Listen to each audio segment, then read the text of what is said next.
Amigas, amigos, todo se transforma, nos cuenta Jorge Drexler a partir del principio de conservación de la materia de Lavoisier, y todo se transforma porque todo cambia. Y llegan cosas nuevas y hay que estar abierto a escucharlas. Les contamos que desde hace un tiempo se viene desarrollando un proyecto de ley por parte del diputado Felipe Esquipani del Partido Colorado para proponer la creación de la llamada Universidad Virtual del Uruguay. Le damos la bienvenida al diputado Esquipani, que está hoy con nosotros en el estudio. Bienvenido, Felipe. Bienvenido. Un gusto Un placer. estar aquí y maravillado por este estudio fantástico.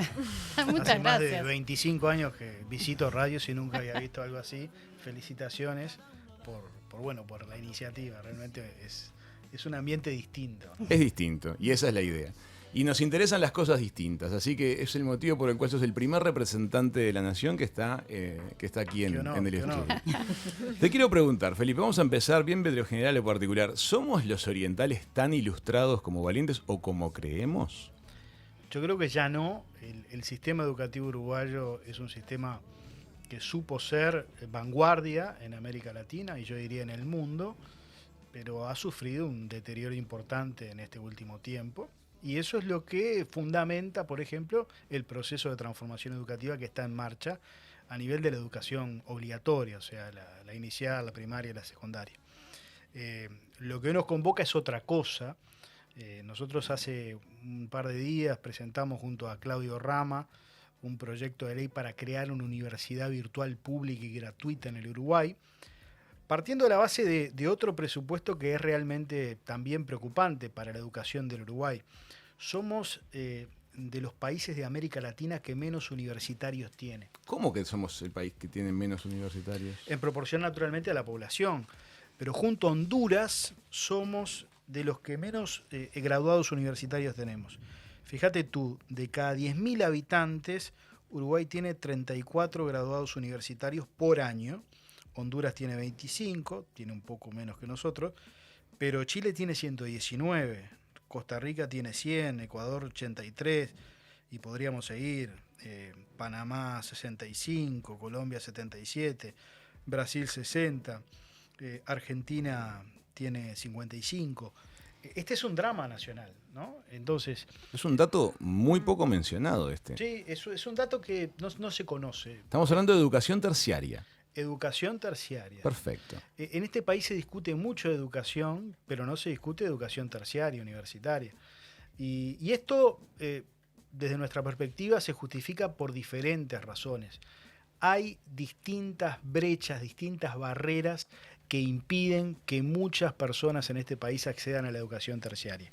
Hay una barrera geográfica, ¿no? Uruguay tiene poca población y distribuida en el territorio de manera tal que hace inviable que tengamos en cada departamento un gran polo universitario con una amplia oferta, pues no tenemos demanda, hay muy poca gente.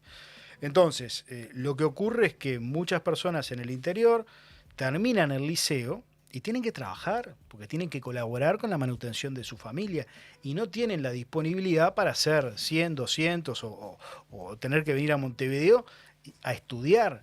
Entonces, esa es una primera barrera geográfica que nosotros advertimos. Después hay una barrera económica. Hay muchas familias que hacen esfuerzos importantes para mandar a sus hijos a estudiar a Montevideo o a centros universitarios que existen en el país. Pero hay otras familias que no pueden, pese a que la universidad es gratuita, pese a que hay un sistema de becas importantes, el hecho de tener a un hijo estudiando en otra ciudad insume gastos que hay familias que no pueden asumir. Hay una tercera barrera que es la barrera de la oferta. Y aquí reconozco el esfuerzo que ha hecho la Universidad de la República, que ha hecho la UTEC, por procurar descentralizarse en el territorio del país.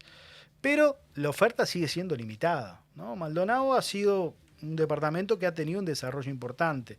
Yo te diría que después de la Regional Norte en Salto, es la sede de la universidad con más oferta, pero sigue siendo una oferta limitada.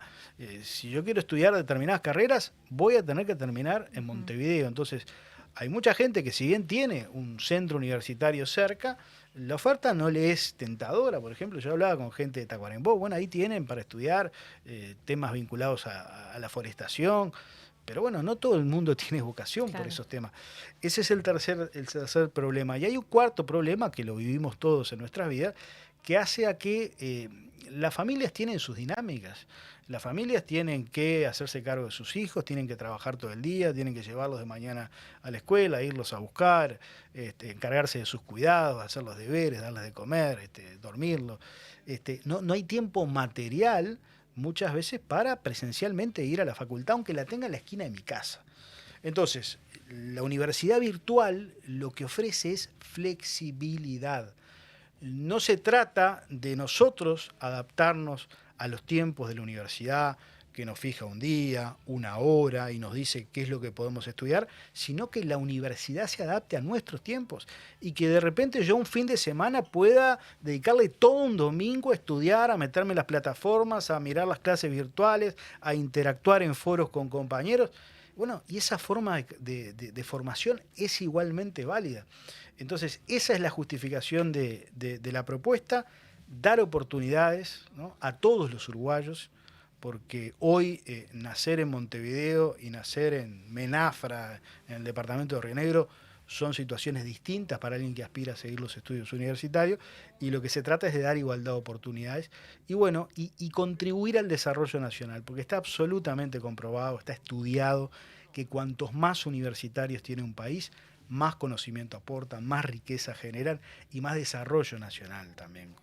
Entonces, básicamente por ahí viene el planteo. Schipani pregunta, estamos entonces pensando en que de la mano de este proyecto, la idea es que sin importar dónde nace alguien en el país, completa su secundaria, los estudios terciarios los podría hacer sin obligar al país a desarrollar grandes polos universitarios de oferta amplia, porque ustedes podrían, de la mano de esta propuesta, se desarrollarían propuestas de aulas virtuales y la gente, si quiere estudiar arte dramático y nací en Artigas, lo hago. Porque, totalmente. y ahora pregunto justamente, ¿qué pasó en la pandemia con la universidad? Porque la universidad desarrolló una estructura fuerte para poder trabajar durante lo que fue la pandemia en forma virtual. Yo siempre digo que de las cosas positivas que nos dejó la pandemia fue haber tomado dimensión de la virtualidad y lo positivo y el cambio que ha generado en el sistema educativo en Uruguay y en el mundo. Aquí lo que pasó fue que un 13 de marzo del 2020 se decretó la emergencia sanitaria y la educación toda tuvo que pasar a la virtualidad un día para el otro. Ocurrió en la universidad, ocurrió con la ANEP y esa es una experiencia muy rica. Se generaron enormes oportunidades para muchas personas que retomaron sus estudios a partir de esa situación. Yo creo que la universidad no lo aprovechó y de hecho yo tengo un pedido de informes de hace muy pocos días que me respondió la universidad, pues yo quería saber cómo había evolucionado la virtualidad pasada la pandemia. Bueno, y el dato es revelador, porque vos fijate que en el año 2020, apogeo de la pandemia y de la virtualidad, había 2.800 cursos virtuales en la Universidad de la República. Eso era la universidad funcionando online. A pleno. En gran porcentaje. A pleno, sí, te diría prácticamente todo, porque no podía presencialmente juntarse nadie, ¿no? Había una restricción absoluta. En el año 2022 pasaron de 2.800 a 274, o sea, hubo una reducción del 90% de la virtualidad y estoy esperando datos del 23, que según me han dicho aún ha bajado más. ¿Y por qué? Bueno, este tema lo hemos discutido con actores universitarios, incluso con el propio rector, los hemos convocado al Parlamento en alguna oportunidad. Hay una visión crítica de la virtualidad, hay una visión mayoritaria en la universidad que cree que la única forma de impartir enseñanza universitaria es desde la presencialidad. Lo he expresado en estos últimos días en el programa En Perspectiva de Radio Mundo, el decano de la Facultad de Economía, criticando esta propuesta, diciendo que en todo caso nunca podrá ser una universidad virtual, podrá ser una academia virtual. Yo le respondí porque esto desconoce todo lo que es la evidencia mundial, porque acá no estamos inventando el agua tibia. Esto existe en el mundo entero y existe de modo exitoso. Basta con, ni siquiera recorrer el mundo, basta con entrar a internet y ver la UNED en España o ver la... Diputado, hay muchos uruguayos que están estudiando en universidades extranjeras desde Uruguay. Por ejemplo, sí. Totalmente. O sea, ya se está dando esto. Pero están haciendo posgrados, están existe haciendo en todo el MBAs. mundo. bueno, ese es otro tema, el tema de la formación profesional. Uruguay tiene una limitadísima oferta de posgrados, de maestrías, de doctorados, y allí sí existen desigualdades, por ejemplo, para los profesionales del interior.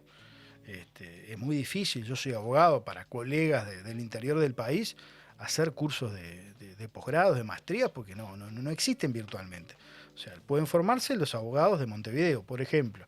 Bueno, ese también es un cometido de esta universidad virtual, potenciar fuertemente todo lo que es la formación de posgrados, de maestrías, de doctorados, para acrecentar el conocimiento de esos profesionales y de esa manera también contribuir al desarrollo de la regionalización del país, ¿no? Pregunta eje que nos llega desde la audiencia y la tenemos pensado hacer. ¿Por qué consideramos que no puede ser una nueva rama de la universidad existente la que se ocupe de toda la pata virtual? ¿Es por esta historia de que la universidad no termina de alguna manera convencerse o visualizar el potencial de la virtualidad? No necesariamente, porque eso, digamos, es una situación coyuntural, bueno, que tiene otras cuestiones también, es una visión arraigada hace mucho tiempo. Pero básicamente esa pregunta se responde con lo que es la evidencia de cómo ha venido funcionando la propuesta de virtualidad en distintas universidades del mundo. La educación superior tiende hacia la especialización, ¿no? Y la Universidad de la República, que cumple 173 años, es una institución que tiene, bueno, una cultura institucional muy fuerte y muy arraigada en la presencialidad. Y por tanto es una institución a la que le cuestan los cambios, ¿no? Lo hemos visto con esta situación de la virtualidad. Entonces, yo diría que es prácticamente inviable pensar que la Universidad de la República va a poder afrontar un cambio tan drástico como es pasar o ofrecer una propuesta virtual de la mejor forma. Pero este debate ya lo superamos hace muchos años en el país, el debate de la especialización, porque se dio en el año 2012 cuando se creó la UTEC, ¿no? Se generó ese debate. Bueno, ¿por qué no hacemos dentro de la UELAR una pata tecnológica con presencia en el interior? Y lo que se dijo con razón, y la gente que entiende estos temas, a mí me asesoró Rama en este proyecto y él ha insistido con esto, es que es fundamental que las universidades se especialicen en sus nichos. Y por tanto, como se especializó la UTEC en el 2012 y creamos una universidad tecnológica en el interior con excelentes resultados, si queremos una universidad virtual que tome las mejores experiencias de lo que pasa en el mundo, tiene que ser una nueva institución que vaya generando su propia cultura desde cero y no sumarse a otra institución como la UDELAR, que tiene tantos años y tiene otra cultura absolutamente diferente. Diputado, ¿usted piensa que hay alguna resistencia en la aprobación, tanto así que necesitan desarrollar una ley para que esta universidad salga a la luz? El tema es que nuestra Constitución establece que la educación pública en el Uruguay solo se imparte a través de entes autónomos, ¿no? Así existe la UDELAR, así existe la ANEP, así existe la UTEC. Crear un ente autónomo supone mayorías especiales y supone una ley, que es otro desafío, porque no sale solamente con los votos de la actual coalición de gobierno, sino que se requiere también los votos de la oposición. Y bueno, en eso estamos trabajando. ¿Cómo están olfateando el ambiente intraparlamentario en este tema? A nivel interpartidario, digo. Bueno, el martes pasado hicimos el lanzamiento de la iniciativa y concurrieron legisladores de todos los partidos. Me resultó muy grato, estaba el presidente de la Comisión de Educación, que es el diputado Blanco por el departamento de Durazno y Razábal, y estaba el representante del Frente en la Comisión de Educación, que es el diputado Mazzini. Yo creo que podemos conversar, hay buen clima de trabajo en la Comisión de Educación, y yo soy, te diría que proclive a pensar que podemos alcanzar los acuerdos para poder dar oportunidades. De eso se trata el proyecto. Yo creo que habría un antes y un después en la formación de las personas y las oportunidades para muchos con una institución como esta. Felipe, Sí, perdón, en términos prácticos, yo entiendo que va a ser una universidad virtual, pero también entiendo que hay algunas carreras que para algunas prácticas necesitan como cierta presencialidad. No sé si está contemplado el tener una especie de edificio físico o algún lugar, un espacio en donde esas carreras puedan, digamos, desarrollar ese tipo de prácticas. Sí, por supuesto que va a tener una sede base y puede tener otras sedes en el interior, y prevé la ley la posibilidad de establecer instancias presenciales para justamente las prácticas de algunas carreras que lo requieran. De todas maneras, yo cuando empecé a estudiar estos temas tenía esa mirada, o sea, hay carreras de contenido científico con una carga práctica muy fuerte que son imposibles virtualmente, ¿no? Pensaba en las carreras de laboratorio, en todas las carreras vinculadas a la salud, pero me encontré con otra realidad, con la realidad de que la tecnología nos ha pasado por arriba. La Universidad de Harvard tiene Bueno, una gran parte de los eso le estudios. iba a decir. El otro día Rama me mostraba un documental, un video de la Universidad de Harvard, que ha empezado a dictar medicina con simuladores en 3 dimensiones. Y yo quedé realmente choqueado, y eso es lo que pasa. La tecnología ha avanzado de tal modo que hoy prácticamente se simula absolutamente todo. Y tiene 10 millones de estudiantes. ¿Qué le Imagínate, parece? 10 millones de estudiantes que estudian por el área en Harvard con el área o en línea. Para mí, realmente el problema quizás, y para ayudarlo un poco a avanzar en esta temática, no es tanto en discutir el qué y el por qué. O sea, es necesaria, ya es una realidad, ya no podemos pensar que vamos a retroceder. Yo lo que creo que es más importante en este momento es para suavizar, es el cómo lo vamos a implementar. Yo creo que eso daría como mucha claridad acerca de cómo van a llegar, cómo va a ser la nueva función de un profesor, que pareciera que lo van a dejar de lado porque un robot lo va a sustituir. O sea, yo pienso que hay una postura que también me preocupa un poco, que es esa calidad de pertenencia como grupo.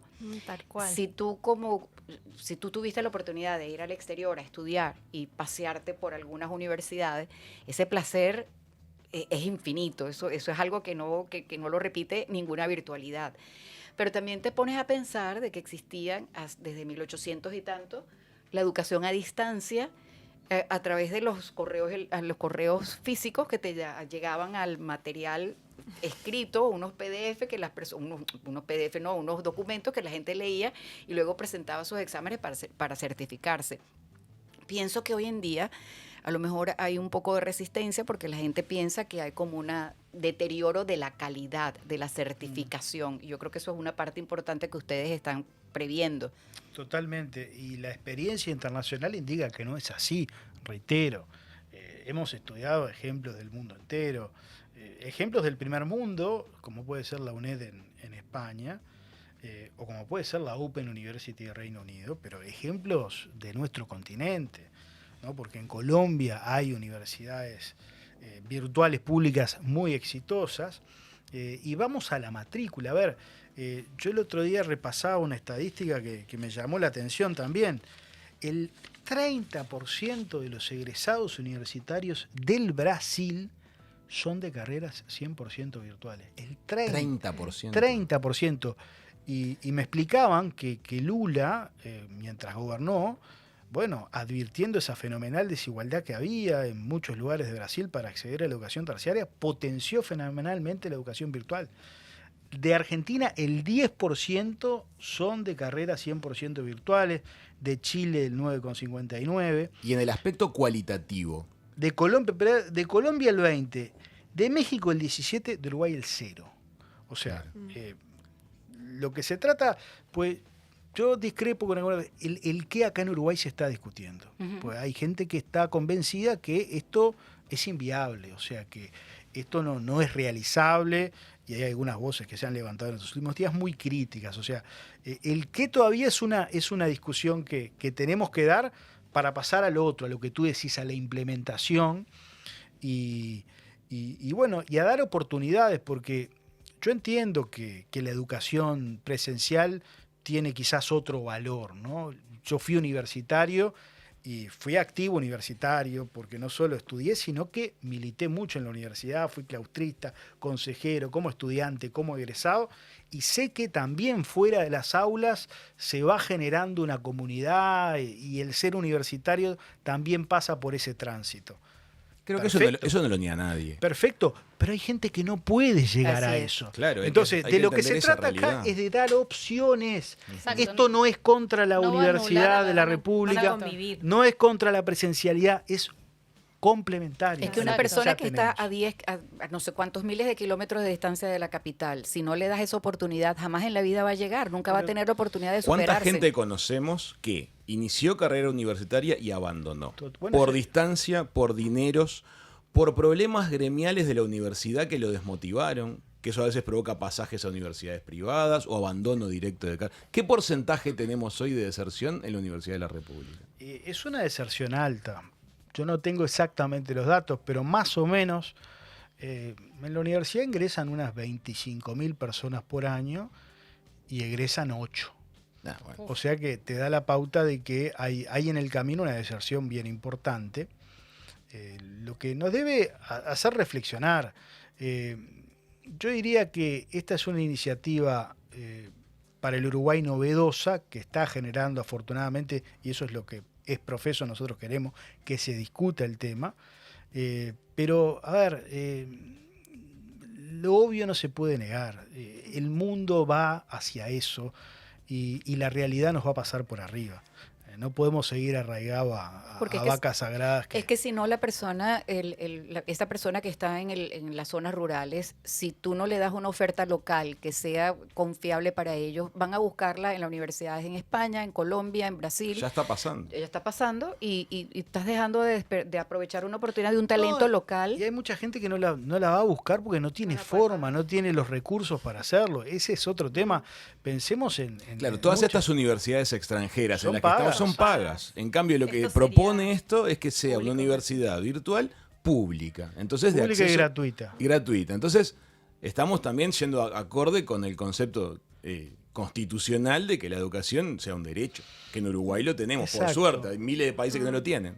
Miles no, pero decenas de países que Totalmente, lo ven como una utopía. totalmente. El concepto de que pueda estudiar alguien sin pagar por ello. Ahora, Absolutamente. estamos todos de acuerdo que es algo que suma, que por No supuesto- estamos todos de acuerdo, es La un tema de pregunta polémica. iba por ese lado. ¿Qué es lo que dice? ¿Por qué hay alguien en contra? ¿Qué argumenta? Y bueno, a ver, hay visiones que van a contrapelo del mundo.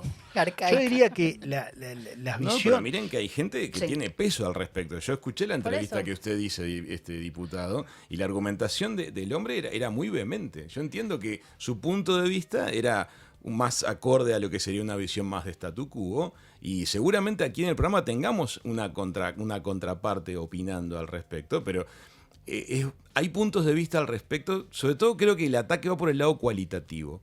Creo que hay mucho de lo que hemos planteado hoy en la mesa en la cual vamos a estar todos de acuerdo. Y de hecho no va a haber oposición al respecto. Es Pero que- sí me parece que van a venir observaciones derivadas de ese tema de la calidad del producto final. Por eso es que me interesa mucho conocer lo que ustedes hayan averiguado de qué resultados se están obteniendo en el mundo con estos temas. Ya verificables. Bueno, por ejemplo, en España hay varias experiencias, pero la UNED, que es una universidad pública y a distancia, que tiene su sede en Madrid y tiene presencia en varios lugares del país, hoy se coloca entre las 5 mejores universidades españolas, ¿no? Y tiene una matrícula grandísima. Salamanca también. La Salamanca, la Open University en Reino Unido, bueno, es una universidad de un fenomenal prestigio. Y las experiencias en América Latina, por ejemplo, Brasil, ¿no? Hablábamos del desarrollo de la educación virtual en Brasil. Hay muy buenas experiencias que hablan de que los niveles académicos son básicamente los mismos que lo de la presencialidad. Lo propio en la Argentina, hay una universidad que es la Universidad Siglo XXI, que es la que tiene más matrícula de toda la Argentina y está muy bien considerada. O sea, lo de la calidad académica no es cierto, no está comprobado de que efectivamente sea así. O sea, las universidades virtuales hoy compiten a la par de las universidades presenciales. Pero es que eso es un mito, porque incluso en la educación presencial también tú puedes contener una mediocridad Totalmente. absolutamente rampante, y eso no es garantía de que porque yo fui al aula yo voy a ser mejor que una persona que lo hizo online. Totalmente. Además, no, la calidad académica no está pautada en relación a la modalidad, si es presencial o virtual. Depende del nivel de los docentes que tú tengas. Y una universidad virtual que te permite tener docentes de cualquier parte del mundo, ¿no? Tener claro. a un premio Nobel dictando clase en la Universidad Virtual del Uruguay, por ejemplo.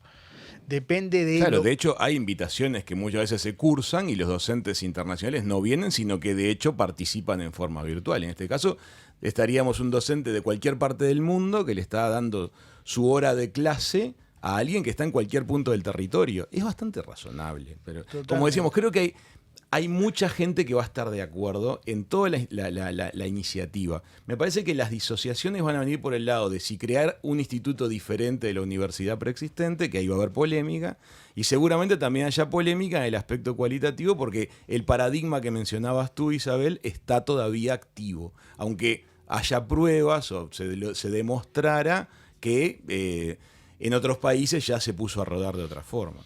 Pero me parece interesante el caso que es probable que tenga muchos puntos de acuerdo en la base. Sí, no, yo pienso que también parte del cómo. Yo insisto quizás en esa historia, a pesar de que todavía falte hablar del qué y del por qué, eso para mí está claro y para mucha gente también. Pienso también que las personas que se resisten es porque no saben cómo se va a implantar. ¿Cómo se imagina el sistema de gobierno? El sistema de gobierno está planteado en la ley. Nosotros tomamos la experiencia de la UTEC, que creo que ha sido una buena experiencia. Tiene un consejo directivo central integrado por 3 integrantes, uno de los cuales es el rector. Los elige el Senado de la República a propuesta del Poder Ejecutivo. Y después tiene un consejo consultivo asesor en donde integramos a todos los actores de la vida productiva del país, porque allí están los representantes de las cámaras empresariales, los representantes de las organizaciones de los trabajadores. Ahí está el Plan Ceibal, que es una gran experiencia que tiene el país. Ahí también hay representantes de los colegios profesionales, hay un representante del Poder Legislativo, del Ministerio de Educación y Cultura y representantes de los estudiantes y de los docentes. Mantienen el formato de los cogobiernos. O sea, no es un cogobierno en el sentido estricto como lo conocemos en la Universidad de la República, pero sí hay presencia de los representantes de los órdenes en elecciones que habrá que establecer con el control de la Corte Electoral en ese ámbito consultivo que es básicamente el modelo de la UTEC, que ha sido un modelo exitoso en estos últimos años de vigencia de esta universidad. Muy bien. Diputado, ¿ustedes tendrían ya algo del currículum establecido? ¿Ya han diseñado parte por cuál comenzarían? ¿Cuáles serían las primeras carreras que saldrían al mercado? ¿Cómo harían para esa...? No, ¿Qué tan avanzado está? Eso no está en la ley y no es razonable que esté en la ley, porque eso tendrá que establecerlo la autoridad de la universidad una vez que se constituya. La ley lo que le da es una amplia discrecionalidad para establecer las carreras que entiendan del caso. A mí se me ocurre que, previo a definir cuáles van a ser las primeras ofertas educativas, hay que hacer un estudio importante de cuáles son las demandas que existen en el país. Pero una de las demandas que me parece que es inevitable es formar a la gente en el sector tecnológico. Yo ayer estaba en una actividad de la CUTI y Uruguay tiene un déficit Amigos, Cámara Uruguaya de Tecnologías de la Información. Exacto, Cámara Uruguaya de Tecnología de la Información. Uruguay tiene un fenomenal déficit de personas formadas en el sector tecnológico. Hay 3.000, y este dato me impresionó, hay 3.000 puestos vacantes que no se pueden llenar de gente para el sector tecnológico. El otro día hablamos de eso y no podíamos creer que nos dijeran necesitamos gente formada y no la estamos encontrando. Bueno, entonces lo que hay que decirle a los jóvenes es que esta es la alternativa para su desarrollo en la vida, que van a tener buenos trabajos, que van a tener buenas remuneraciones. Bueno, pero para eso necesitamos formarlos. Y sin necesidad de irse y desde aquí vendiendo a todas partes del mundo. Pero trabajando para el mundo entero. Casa, claro. Trabajando para el mundo entero. Entonces, yo creo que una de las áreas fundamentales, va a ser la tecnología. pero habrá que estudiar. Hay también mucha gente que quiere formarse en carreras humanísticas, contadores, abogados, economistas, artes. Eso se irá estableciendo en virtud también de la demanda del momento, ¿no? Diputado, tengo una pregunta que me viene a la mente en este momento. Puede ser un tecnicismo, pero me da curiosidad.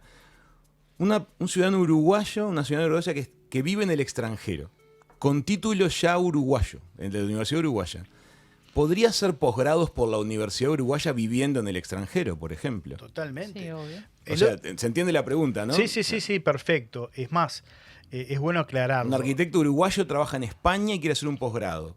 Lo puede hacer en la Universidad Uruguaya. Totalmente. La universidad es gratuita para quienes habitan en el territorio, uruguayo y extranjero. Ustedes que son argentinas, perfectamente podrían estudiar gratuitamente. Para residentes es gratuita. Le va a cobrar a los no residentes, ¿no? Porque tampoco vamos a estar financiando la educación del mundo entero. A los no residentes van a poder inscribirse con una matrícula y los posgrados también se van a cobrar, a excepción, bueno, que va a haber becas para aquellos profesionales que no lo puedan hacer. Pero el otro día surgió justamente en una entrevista con Romina Andrioli en Perspectiva un mensaje muy interesante, no lo habíamos pensado. ¿Y qué pasa con los uruguayos que están en el exterior y quieren formarse en carreras de grado? Bueno, es una buena idea para incorporar, darle oportunidades a esos uruguayos también que emigraron, y que puedan hacerlo gratuito también. Entonces, claro, estos intercambios surgen también... Capaz que hace que vuelvan. Por ejemplo. El título acá tiene más peso. No, pero el tema está en que, fíjate que es la posibilidad de estudiar gratuitamente un nivel terciario para un que tuvo que emigrar de pronto muy jovencito para buscar un nuevo destino. Pero es una puerta que se abre que hoy no está del todo abierta. Y lo importante es que crece el conocimiento, no importa dónde esté. Siempre se hablaba de la fuga del talento y realmente el talento se fuga es cuando no lo formas. A mí me importa que el presidente de la Universidad del MIT hubiese sido venezolano. Lo perdimos. ¿Cómo que lo perdiste? Eso es un cráneo, una persona increíble que está en MIT haciendo una magnífica labor. Claro. Que sea venezolano, sea uruguayo, sea donde sea, si hubiese quedado en Venezuela, a lo mejor no se hubiese aprovechado ese talento tan fabuloso. Diputado, muchas gracias por haber venido hasta Punta del Este, aquí al estudio y tener esta charla. Nos interesa mucho lo que ustedes están proponiendo. No queremos sonar partidarios, porque no corresponde, pero nos interesa mucho el tema, por eso lo queremos poner sobre la mesa, porque creo que tiene aristas que pueden rebotar en positivo. Creo que va a haber buen acuerdo de base y después habrá que ver en la instrumentación, encontrar los puntos de acuerdo para que suceda. El proyecto está abierto porque somos conscientes que se requiere una mayoría especial y por tanto es una idea que nosotros planteamos para que se discuta, para que se hagan aportes, para que se hagan las modificaciones del caso. Pero reitero, esta es una propuesta que le daría oportunidades a miles de uruguayos que de otra forma no la tendrían para seguir sus estudios terciarios y para explotar al máximo el talento que tiene este país. Porque Uruguay es un país que tiene un talento en sus personas realmente increíble. Y darle la oportunidad a esa persona de explotar ese talento a través de la formación universitaria, creo que sería enormemente importante para el país y generaría un conocimiento y una riqueza y un desarrollo en muchas zonas del interior que están hoy muy depreciadas que sería realmente relevante. Agradezco enormemente. Más democrático imposible. Amigas, amigos, Un el placer. diputado Felipe Schipani pasó por la mesa de Hijos de Punta.